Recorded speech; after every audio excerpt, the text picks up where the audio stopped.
नमस्कार दोस्तों, आप देख रहे हैं डेली अपडेट यूपी, जहां मिलती हैं उत्तर प्रदेश और देश दुनिया की ताजा, तेज और सटीक खबरें सिर्फ डेली अपडेट यूपी पर। चलिए शुरू करते हैं। संसद का बजट सत्र इस समय काफी गरमाया हुआ है। लोकसभा और राज्यसभा में कई अहम मुद्दों पर सरकार और विपक्ष के बीच तीखी बहस देखने को मिल रही है। महंगाई, बेरोजगारी और गैस सिलेंडर की कीमतों को लेकर विपक्ष लगातार सरकार पर सवाल उठा रहा है। वहीं सरकार का कहना है कि देश की अर्थव्यवस्था मजबूत है और विकास की रफ्तार तेज बनी हुई है। आधार कार्ड की सुरक्षा को और मजबूत बनाने के लिए UIDAI ने बड़ा कदम उठाया है। अब आधार सिस्टम की कमजोरियों को पहचानने के लिए एथिकल हैकरों की एक खास टीम बनाई गई है। ये टीम सिस्टम की जांच करेगी और संभावित खामियों को ढूंढकर उन्हें ठीक करने में मदद करेगी, ताकि लोगों का डेटा पूरी तरह सुरक्षित रह सके। मध्य पूर्व में बढ़ते तनाव के बीच भारत सरकार ने कतर में फंसे भारतीय नागरिकों को सुरक्षित वापस लाने की प्रक्रिया शुरू की है। खबरों के अनुसार अब तक 500 से ज्यादा भारतीयों को सुरक्षित भारत लाया जा चुका है। सरकार लगातार स्थिति पर नजर बनाए हुए है और जरूरत पड़ने पर और राहत अभियान चलाए जा सकते हैं। वैश्विक संकट और मध्य पूर्व में बढ़ते तनाव का असर अब तेल बाजार पर भी देखने को मिल रहा है। अंतर्राष्ट्रीय बाजार में कच्चे तेल की कीमतें तेजी से बढ़ रही हैं और ये करीब $100 प्रति बैरल तक पहुंच गई हैं। अगर कीमतें इसी तरह बढ़ती रहीं तो आने वाले दिनों में पेट्रोल और डीजल महंगा हो सकता है। भारत में होने वाली अगली जनगणना को लेकर एक बड़ा बदलाव किया गया है। अब ट्रांसजेंडर परिवारों को भी अलग श्रेणी में शामिल किया जाएगा। सरकार का कहना है कि इस कदम से समाज के हर वर्ग की सही जानकारी मिल सकेगी और भविष्य में उनके लिए बेहतर योजनाएं बनाई जा सकेंगी।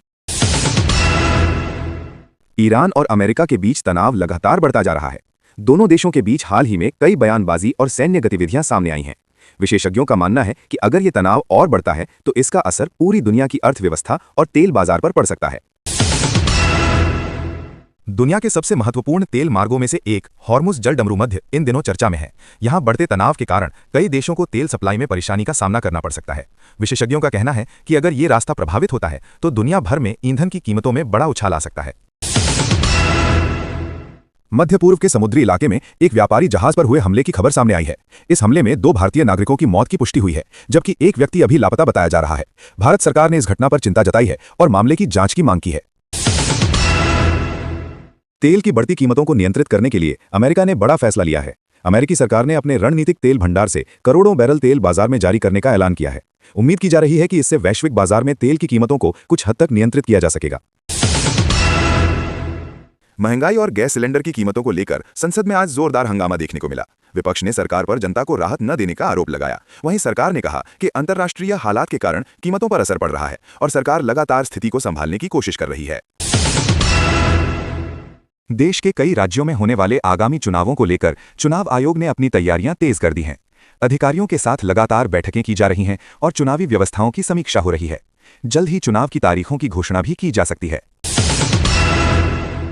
भारत सरकार देश में बढ़ते साइबर अपराध को रोकने के लिए नई रणनीति पर काम कर रही है। इसके तहत साइबर सुरक्षा सिस्टम को मजबूत किया जाएगा और लोगों को डिजिटल सुरक्षा के बारे में जागरूक भी किया जाएगा। सरकार का कहना है कि डिजिटल युग में सुरक्षा बेहद जरूरी है। उत्तर प्रदेश के कई शहरों में LPG गैस की किल्लत की खबर सामने आई है। गैस सप्लाई कम होने की वजह से लोगों को परेशानी का सामना करना पड़ रहा है। कई जगहों पर सिलेंडर के लिए लंबी लाइनें लग रही हैं और प्रशासन इस समस्या को जल्द हल करने की कोशिश कर रहा है। गैस की कमी का असर अब होटलों और रेस्टोरेंट पर भी पड़ने लगा है। कई जगहों पर गैस सप्लाई न मिलने के कारण रसोई बंद करनी पड़ी है। होटल मालिकों का कहना है कि अगर जल्द सप्लाई शुरू नहीं हुई तो उन्हें बड़ा नुकसान हो सकता है। उत्तर प्रदेश के कई जिलों में अवैध कब्जों के खिलाफ प्रशासन का अभियान जारी है। प्रशासन ने कई जगहों पर बुलडोजर चलाकर सरकारी जमीन को खाली कराया है। अधिकारियों का कहना है कि अवैध कब्जों के खिलाफ ये कार्रवाई आगे भी जारी रहेगी। क्रिकेट प्रेमियों के लिए बड़ी खबर सामने आई है। IPL 2024 का पूरा शेड्यूल जारी कर दिया गया है। इस बार भी कई रोमांचक मुकाबले देखने को मिलेंगे और फैंस को अपने पसंदीदा खिलाड़ियों को मैदान में देखने का इंतजार है।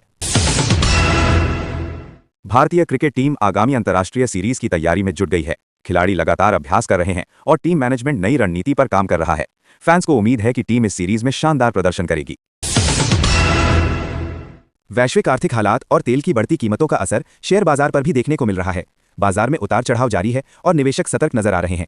विशेषज्ञों का कहना है कि आने वाले दिनों में बाजार में और हलचल देखने को मिल सकती है।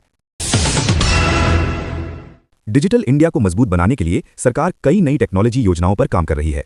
इन योजनाओं का उद्देश्य देश में डिजिटल सेवाओं को तेज और सुरक्षित बनाना है, ताकि आम लोगों को बेहतर सुविधाएं मिल सकें।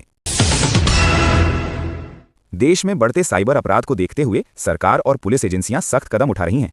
कई राज्यों में विशेष साइबर सेल बनाए गए हैं और ऑनलाइन धोखाधड़ी करने वालों के खिलाफ लगातार कार्रवाई की जा रही है।